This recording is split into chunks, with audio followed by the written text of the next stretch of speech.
The cargo bay was quiet at 3 in the morning. Kira liked it that way. She moved between the metal containers with practiced steps, her hood pulled low over her face. The dim lights cast long shadows across the floor, and she welcomed the darkness like an old friend. She was Velari. Her people were known across the galaxy for their beauty. Their skin glowed with soft light like moonlight trapped beneath silk. Their features were perfect, smooth, without a single mark or flaw. The Velari believed that outer beauty showed inner worth. A perfect body meant a perfect soul. Kira had been beautiful once. She remembered it sometimes in quiet moments like this. She remembered how others had looked at her with admiration. She remembered her mother's proud smilindent. Then the reactor exploded. She had been working at a station nursery that day. 23 children were in her care. When the alarms screamed and fire bloomed through the corridors, she did not run toward safety. She ran toward the children. She carried them out 2 at a time. She shielded them with her body when the ceiling collapsed. She went back again and again until every single child was safe. The children lived, all 23 of them, not one scratch on their perfect skin. But Kira did not escape unmarked. The fire had kissed her face and arms. Deep scars now crossed her cheek, her jaw, her neck. They ran down both arms like rivers of pale, rough tissue. Her glow was gone. Her beauty was gone. And among the Velari, that meant everything was gone. Her mother could not look at her. Her friends stopped calling. Her position was taken away. She was moved to the lowest work detail on a human space station far from home. Cargo handling, night shifts, the job nobody wanted. The Velari on the station treated her like a ghost, sometimes worse than a ghost. They whispered that her scars were bad luck. That ugliness could spread like a disease. Some crossed to the other side of the corridor when they saw her coming. So Kira learned to hide. She wore long sleeves. She kept her hood up. She chose shifts when the station was sleeping. She became a shadow among shadows. Tonight was like any other night. She scanned containers, checked seals, moved inventory. Simple work, invisible work. She preferred it that way. Then the announcement came through the speakers. The United Earth delegation was arriving early. Their shuttle was docking in Cargo Bay 12. Kira's cargo bay. She moved quickly toward the back of the room, seeking a corner where she could wait until they passed. But the doors opened too fast. Suddenly the bay was full of light and noise and people. Humans poured in with their loud voices and quick movements. Velari diplomats followed, their robes flowing, their skin glowing. Station officials rushed around giving orders. Someone turned all the lights to full brightness.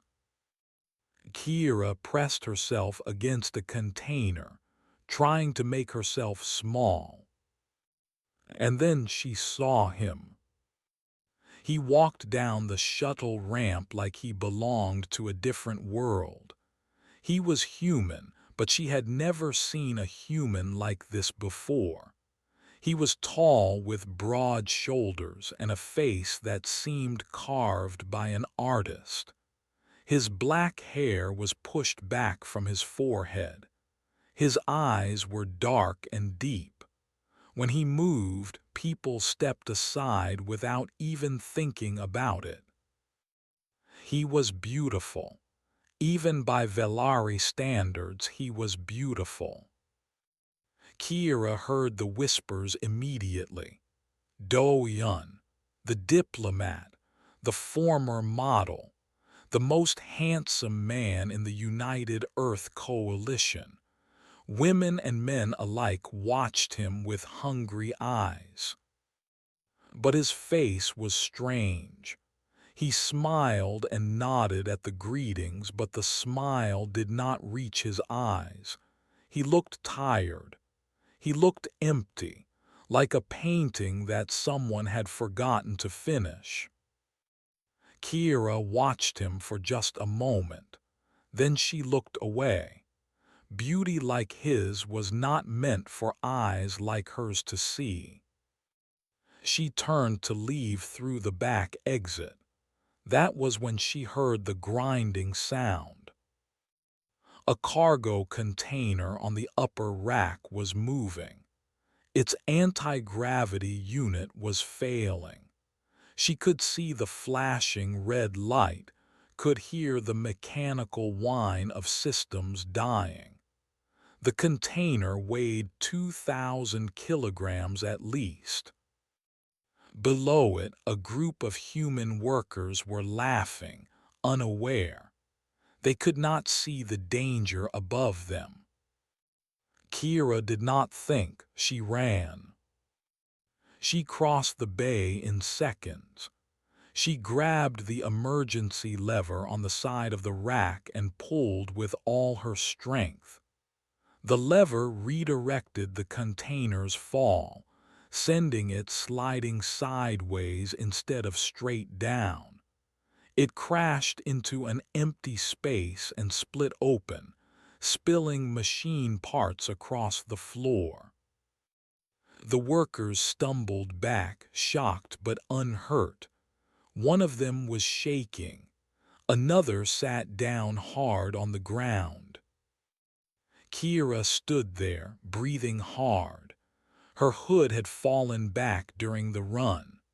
Her scars were completely visible under the bright lights. The bay went silent. She saw the Velari diplomats turn away with disgust on their perfect faces. She saw humans stare with wide eyes. She heard someone whisper a word that meant damaged in her language. Then she saw Do-Yun. He was looking at her, not at her scars, at her. His dark eyes were focused on her face, and there was something in them she did not recognize. Not pity, not disgust, something else entirely. For 3 heartbeats, their eyes met across the crowded cargo bay. Then shame crashed over Kira like a wave. She pulled her hood up with trembling hands and ran. She pushed past people and containers and did not stop until she reached the deepest storage area, where no lights reached and no one ever came. She pressed her back against a cold metal wall and tried to breathe. Stupid, stupid. She should have let the container fall. She should have stayed hidden. Now everyone had seen her. The broken Velari, the ugly one, the scarred woman. She slid down to the floor and wrapped her arms around her knees. She did not know that in the cargo bay, a handsome human man was asking questions. She did not know that he was learning her name, her story, her shift schedule. She did not know that for the first time in many years, Do-yeon had seen something that made him feel truly awake. All Kira knew was the darkness around her and the familiar weight of shame. But somewhere in the universe, things were beginning to change. 3 days after the incident, Kira found a cup of tea waiting on her work console. She stared at it for a long moment. The cup was still warm. A small cloud of steam rose from the surface. Nobody had ever left her anything before. She looked around the empty cargo bay, searching for answers in the shadows. She found none. She threw the tea away without drinking it. The next night another cup appeared. This time there was a small note beside it. The handwriting was neat and careful. It said, "For the brave one." Kira's hands trembled as she read those 3 words. She threw away the tea and the note together.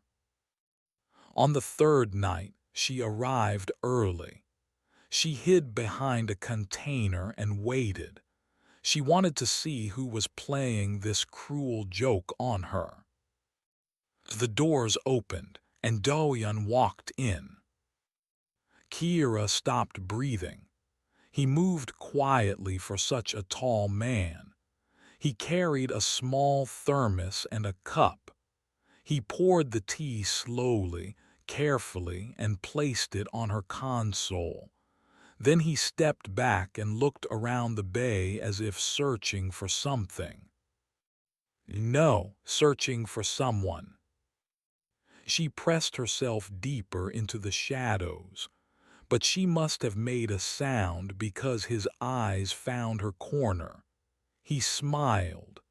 Not a big smile, just a small lift at the corner of his mouth. "You can come out," he said. His voice was warm. "Or you can stay hidden. Either way, the tea is yours." He turned and left without waiting for an answer.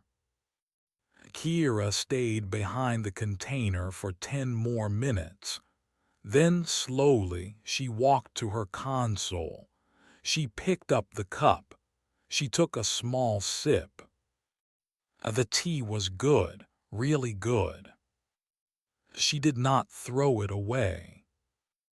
After that, Do-yeon came every night. Sometimes he just left the tea and walked away. Sometimes he stayed and talked. He talked about small things at first. The weather systems on the station. The food in the human section. A book he was reading. Kira did not respond at the beginning. She kept her hood up and her eyes down. She answered his questions with single words or silence. But he kept coming back. "Why?" she finally asked one night. Her voice was rough from disuse. "Why do you come here?" Do-yeon leaned against a container and looked at her. "Because you are interesting." "I am not interesting. I am cargo handler." "You saved 5 people without thinking about yourself. You ran toward danger while everyone else ran away." He tilted his head. "Where I come from, that makes someone very interesting." Kira did not know what to say. Nobody had ever called her interesting before. Ugly, yes. Broken, yes. Unfortunate, yes, but never interesting. "Also," Do-yeon added, "you are the only person on this station who does not look at me like I am something to own." She lifted her eyes to his face. He was smiling again, but this time the smile was sad. "Everyone wants something from me," he said quietly. "They want my face, my name, my connections. They see what I look like and they decide they know who I am." He paused. "But you looked at me once and then looked away. You did not try to talk to me or impress me or get something from me. You just saw me and moved on. I am not worthy to look at someone like you." "Someone like me." His eyebrows rose. "What does that mean?" "A beautiful, perfect, important." Do-hyun was quiet for a moment. Then he laughed softly. It was not a mean laugh. It was the laugh of someone who had heard a strange joke. "I am not perfect," he said. "I am just a man with a face that people like. That is not the same thing as being perfect." He looked at her directly. "And I think you are beautiful." Kira flinched. "Do not mock me." "I am not mocking you. I am telling you the truth." He stepped a little closer. "The first time I saw you, you were saving lives. Your hood fell back and everyone gasped at your scars. But do you know what I saw?" She shook her head. "I saw someone who chose others over herself. I saw courage. I saw strength." His voice was gentle. "Those scars are not ugly to me. They are proof of who you really are." Kira felt something crack inside her chest, something she had kept frozen for a very long time. Her eyes burned, but she blinked the feeling away. "Your people do not think like mine," she said. "No, we do not." He smiled again. "On Earth we have a saying, scars mean you survived. They mean you are stronger than whatever tried to hurt you." Over the following weeks, their conversations grew longer. Kira began to share small pieces of her story. The reactor, the children, the way her mother had looked at her scars and said nothing, the silence that hurt worse than the fire ever did. Do-hyun listened to everything. He never showed pity. He never said sorry in that empty way people sometimes did. He just listened and nodded and remembered. Then the High Matron arrived. Her name was Velis. She was the leader of the Velari diplomatic team. Her skin glowed like a small sun. Her features were absolutely perfect. She moved like she owned every room she entered. And she knew Kira. It happened at a diplomatic gathering in the station's main hall. Kira had been asked to deliver supplies to the kitchen.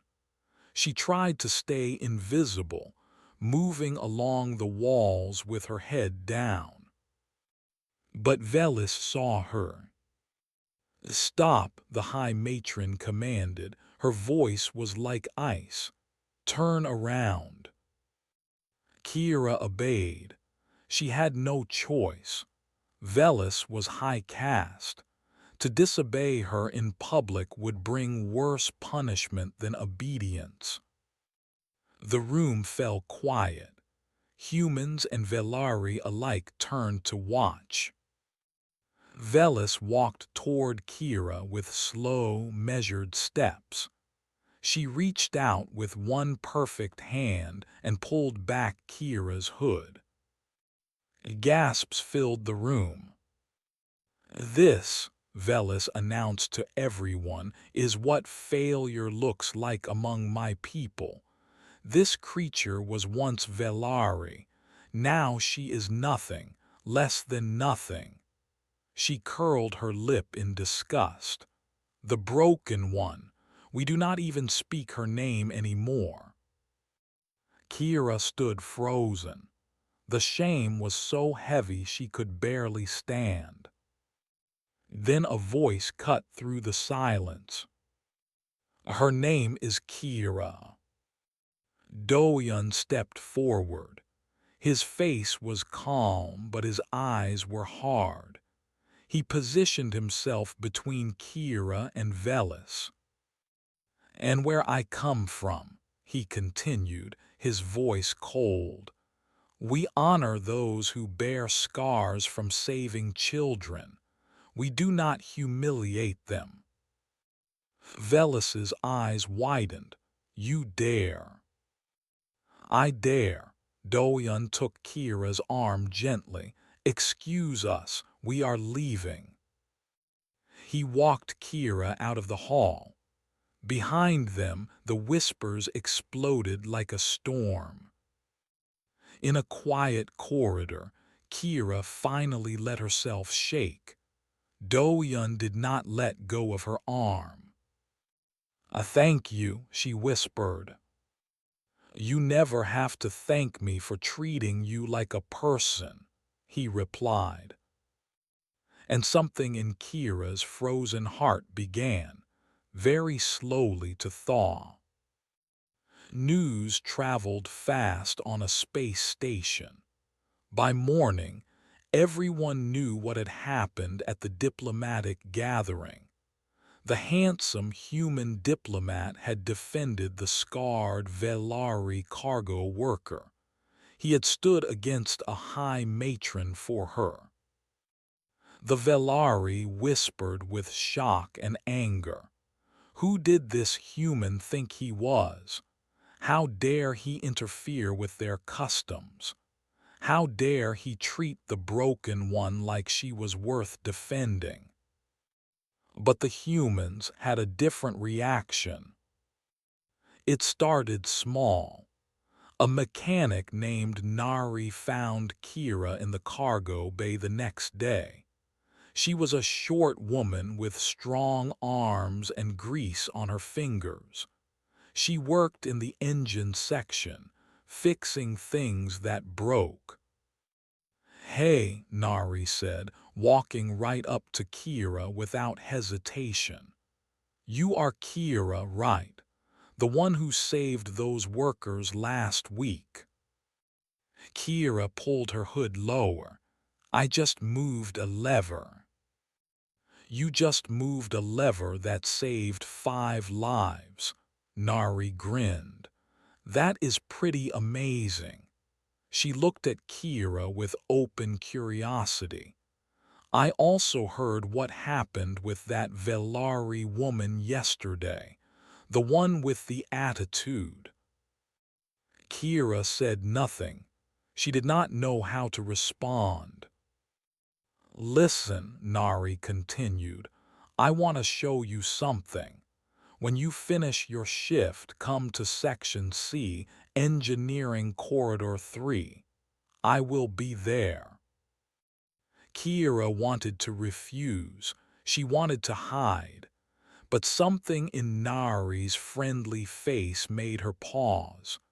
The mechanic was looking at her like she was normal, just a regular person, not a monster, not a broken thing. So when her shift ended, Kira went to Section C.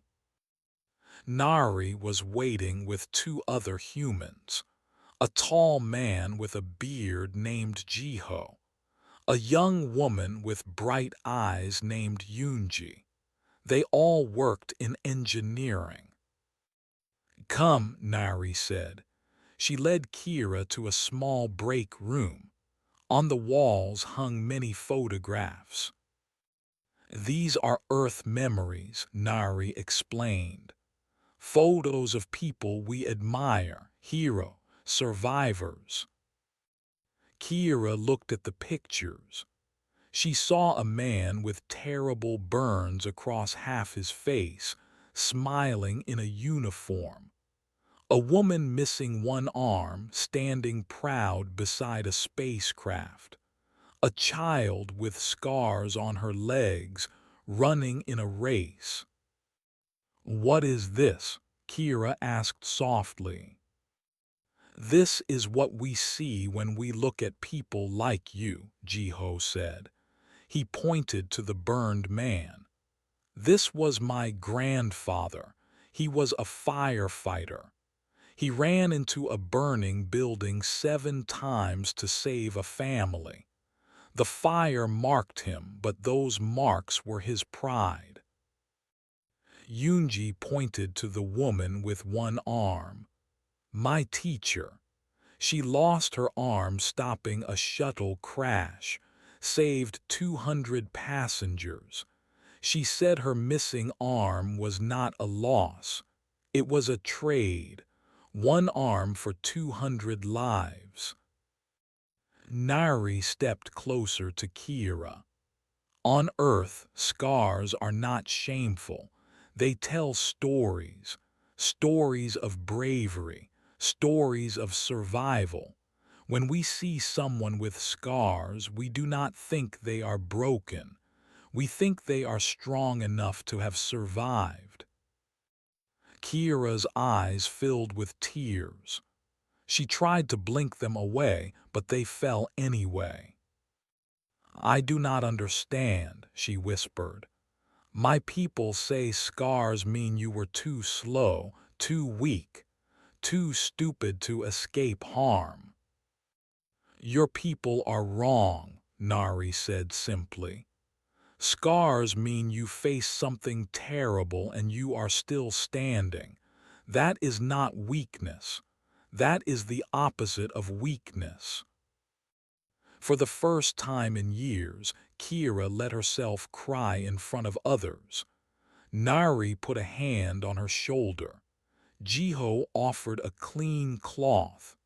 Yunji just stood nearby with kind eyes. These humans did not look away. They did not flinch. They just accepted her tears like they were the most natural thing in the world. That evening, Kira went to the observation deck. It was a quiet place with large windows that showed the stars. She sat alone in the darkness, watching light from distant suns. As she heard footsteps behind her, she knew who it was before he spoke. "May I sit with you?" Doyun asked. She nodded. He sat beside her, not too close, always careful, always giving her space. For a long time they just watched the stars together. The silence was comfortable. It felt like rest. "The humans showed me photographs today," Kira said finally, "of people with scars, heroes they called them. We have many such heroes on Earth." "Your world is strange to me." She paused, "but maybe strange in a good way." Doyun turned to look at her. The starlight painted soft shadows across his perfect face. "Kira," he said quietly, "may I ask you something?" She tensed slightly but nodded. "Your scars, you saved 23 children. You went back into fire again and again until every one of them was safe." His voice was soft. "Do you regret it, even knowing what it cost you?" She thought about the question. She thought about the children's faces, the weight of them in her arms, the heat of the flames, the moment when the ceiling fell and she felt her skin burn. "No," she said, "I would do it again every time." "That is exactly what I thought you would say," he smiled. "And that is exactly why your scars are not ugly to me. They are maps." Maps. Maps of everywhere you have been brave. He reached toward her face, then stopped. His hand hung in the air between them. May I? Her heart beat fast. No one had touched her scars since the hospital. No one had wanted to. Slowly she nodded. His fingers touched her cheek gently, so gently. They traced the raised line of scar tissue from her cheekbone to her jaw. His touch was warm. "This one," he murmured. "Where did this come from?" "A piece of falling metal. I was carrying twins out of the nursery." His fingers moved to her neck. "And this one?" "Fire. I went back for a baby who had hidden under a bed." "And your arms?" "The ceiling. It collapsed on me when I was shielding 3 children." Do-yeon's eyes were wet. He blinked and looked away for a moment. "Among my people," he said, his voice rough, "we would build statues of someone who did what you did. We would tell your story to children. We would call you a hero." "But I am not a hero. I am just a cargo handler now." "You are a hero who happens to handle cargo." He smiled through his unshed tears. "There is a difference." Kira felt something break inside her. Not something bad. Something that needed to break. A wall she had built around her heart, brick by brick, over many years of shame. She started to cry again. This time, Do-yeon pulled her gently into his arms. She pressed her face against his shoulder and let the tears fall. He held her without speaking. The stars turned slowly outside the window. The universe continued its ancient dance. And for the first time since the fire, Kira felt like maybe, just maybe, she was not broken after all. Maybe she had been something else entirely. Maybe she had been waiting to be found. The peace negotiations were falling apart.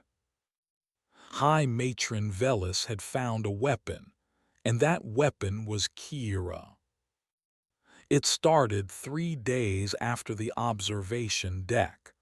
Velis requested a private meeting with the human delegation leaders. She came with documents and recordings.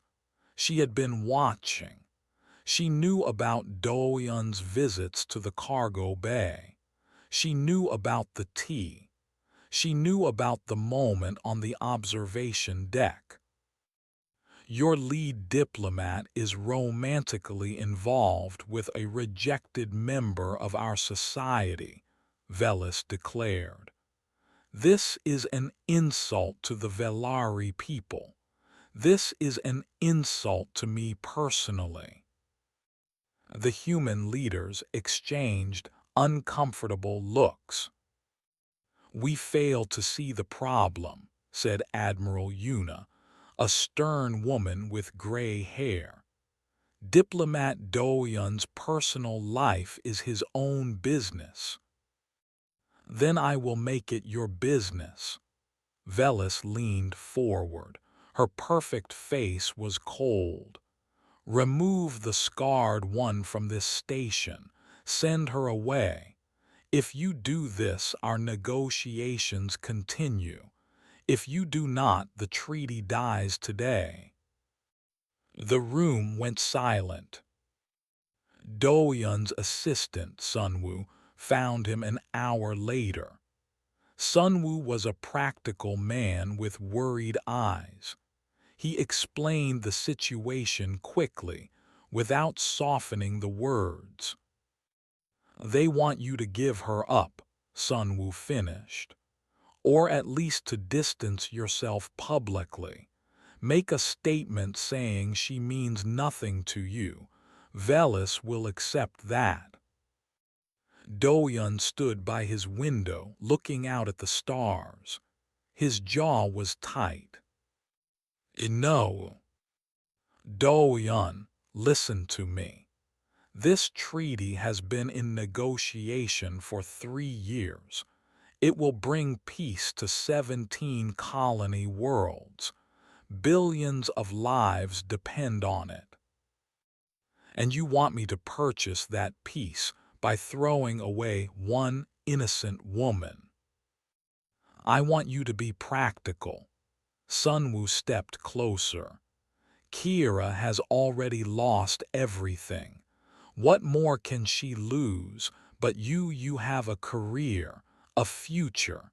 Everything you have worked for will be destroyed if you refuse. Then let it be destroyed. Sunwoo stared at him. You cannot mean that. Do-yun turned around. His beautiful face was calm, but his eyes burned with quiet fire. When I was young, I was a model. People loved my face. They put me on screens and magazines. They told me I was perfect. He laughed bitterly. But I was empty. I had beauty and nothing else. No depth, no meaning, no real connections. Everyone wanted the surface. Nobody wanted what was underneath. He walked toward the door. Then I met Kira. She is the first person in my life who looked past my face, who saw something more, who wanted nothing from me except honesty. He opened the door. I will not betray that, not for a treaty, not for anything. The next assembly meeting was tense. Both delegations sat on opposite sides of a long table. Velis watched Do-yun with cold satisfaction, waiting for his surrender. Instead, Do-yun stood up. I have been asked to make a statement about Kira of the Velari, he said. His voice carried through the silent room. So I will make one.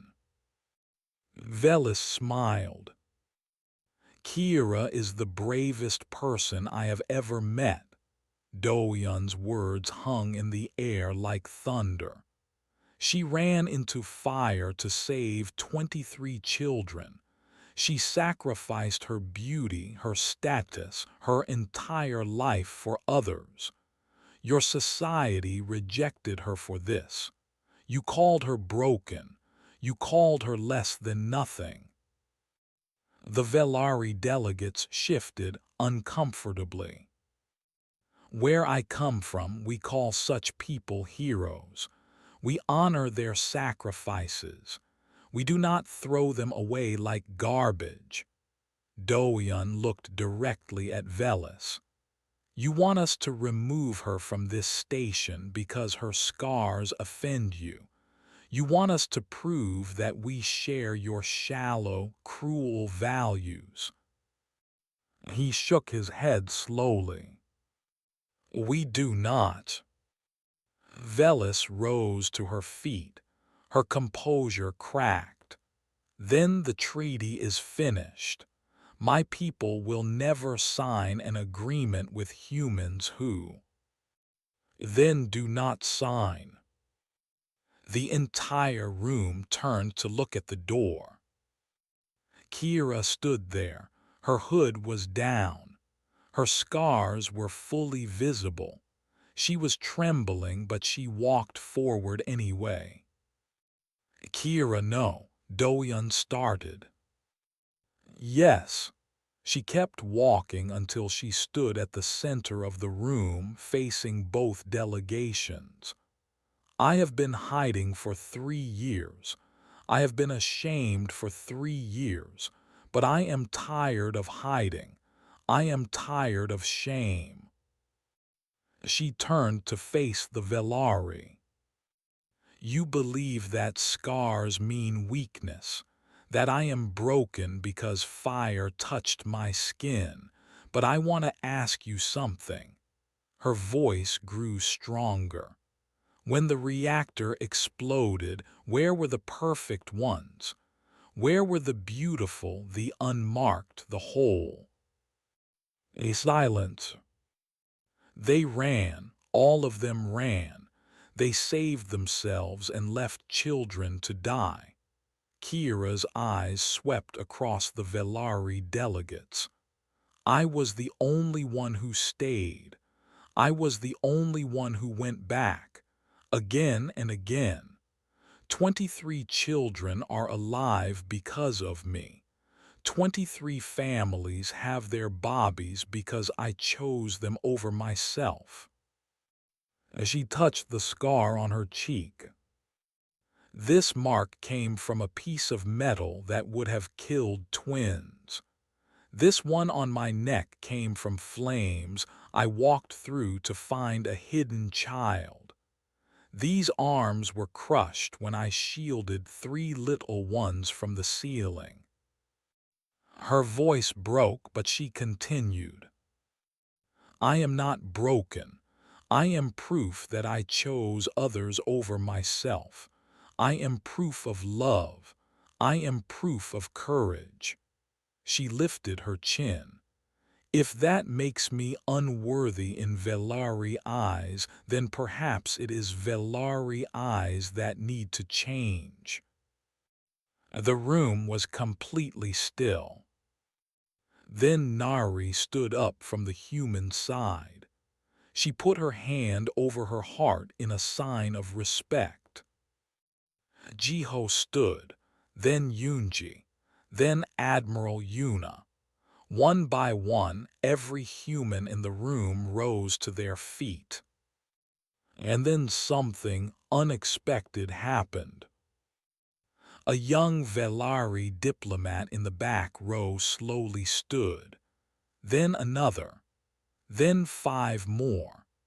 They were younger ones, the ones who had seen Kira's courage, who had heard her story, who had questioned the old ways in their hearts.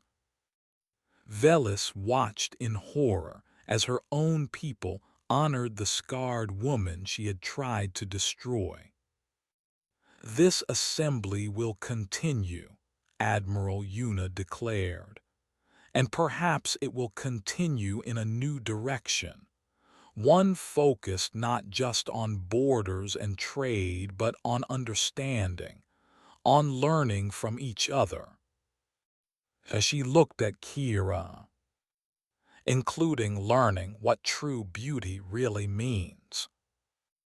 Kira felt her legs weaken. Do-yun was beside her instantly, holding her up. "Oh, you did it," he whispered. "Oh, we did it." She leaned against him. "Together." Around them, history was changing. A treaty was being rewritten. 2 civilizations were beginning to see each other in a new light. And at the center of it all stood a scarred woman who had finally stopped hiding. The treaty was signed on a Tuesday. Kira watched from the observation deck as the ceremony unfolded below. The main hall was filled with delegates from both species. Cameras recorded everything for broadcast across 17 colony worlds. History was being made, and she had helped make it happen. But she did not want to be in the crowd. Not yet. She needed a moment of quiet first. The treaty was different now. It was not just about borders and trade. A new section had been added. They called it the Cultural Understanding Initiative. Its purpose was to build bridges between human and Velari values, to share stories, to learn from each other. And they wanted Kira to lead it. She still could not quite believe it. 3 weeks ago, she had been a cargo handler working night shifts.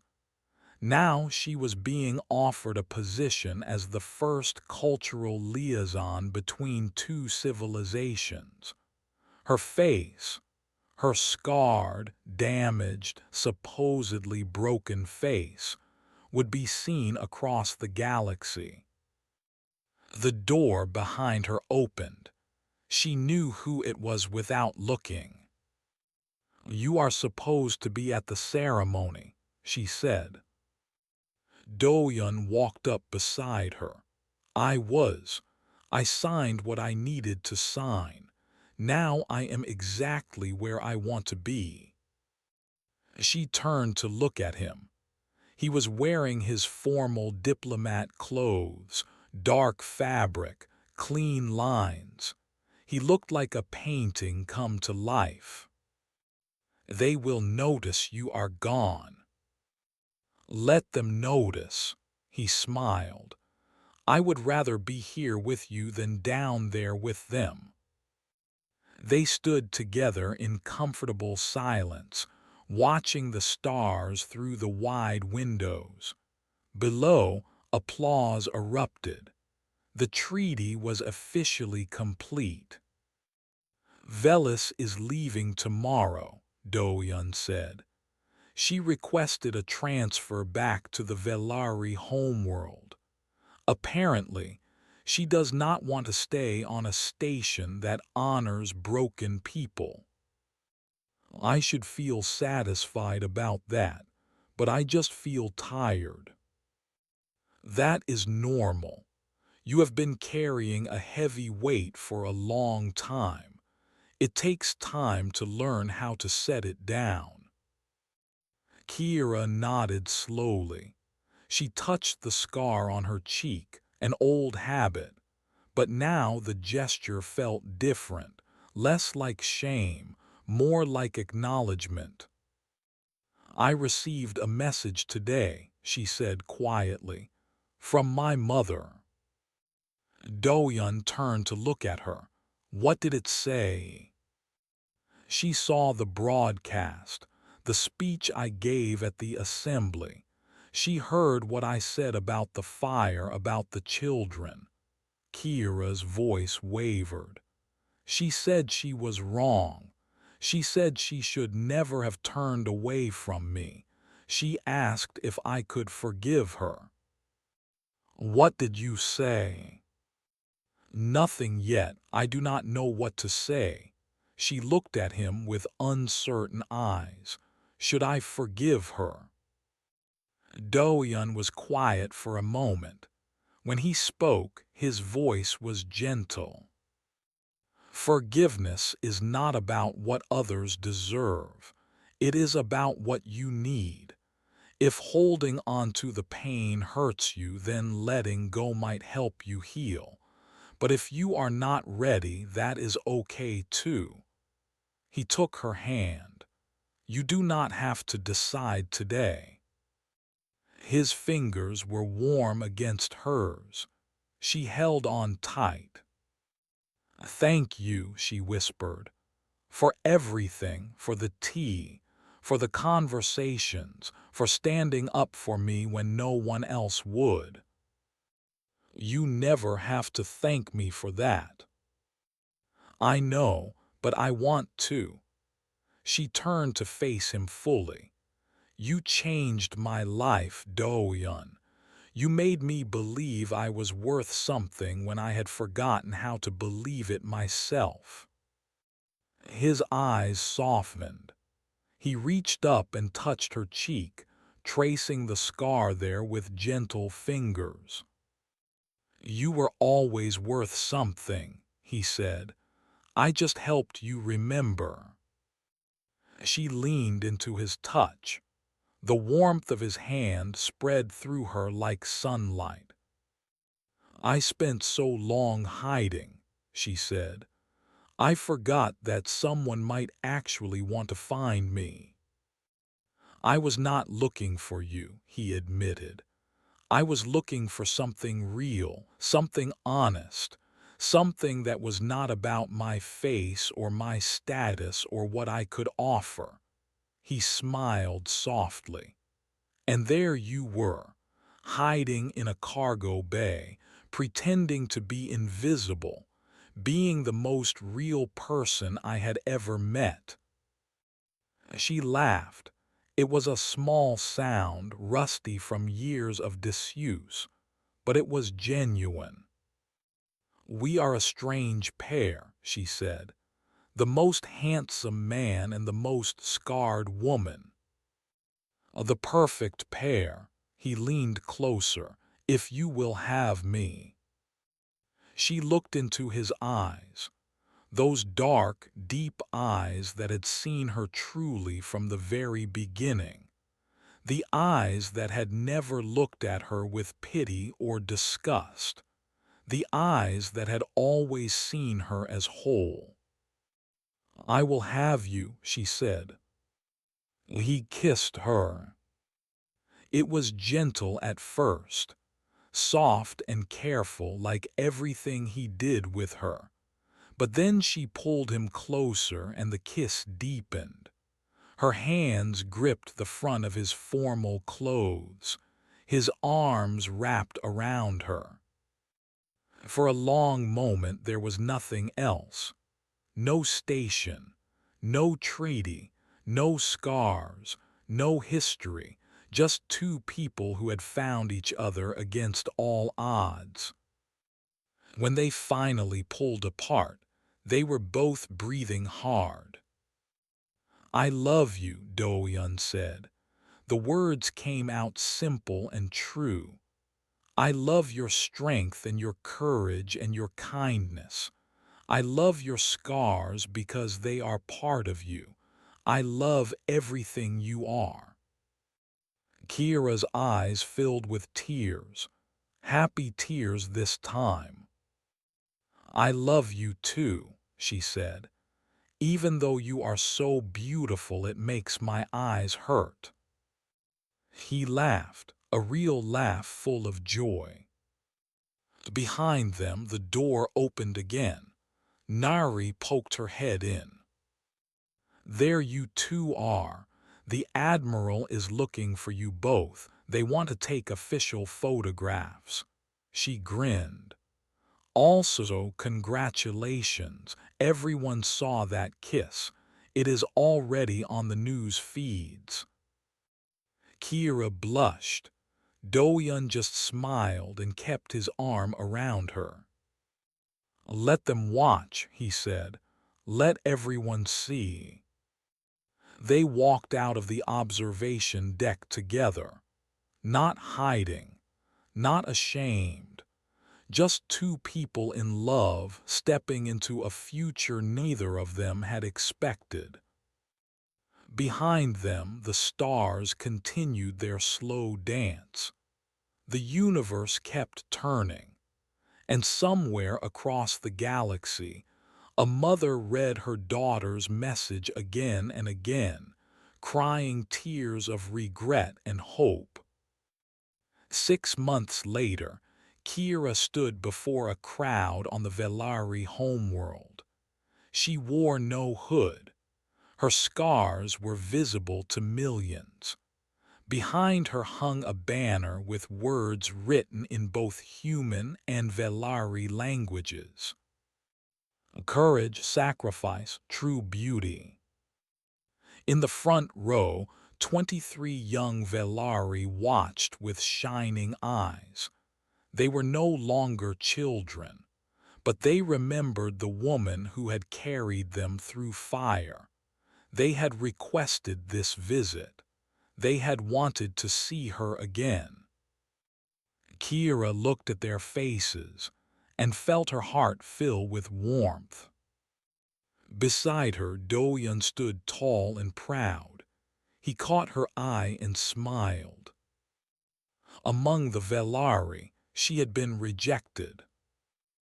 Among humans, she had been adored.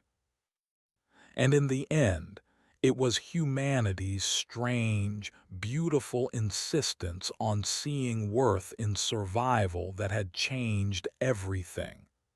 Not just for Kira, not just for Do-yeon, but for two civilizations learning to see each other clearly for the first time. The scarred woman lifted her hand in greeting, and 23 survivors waved back.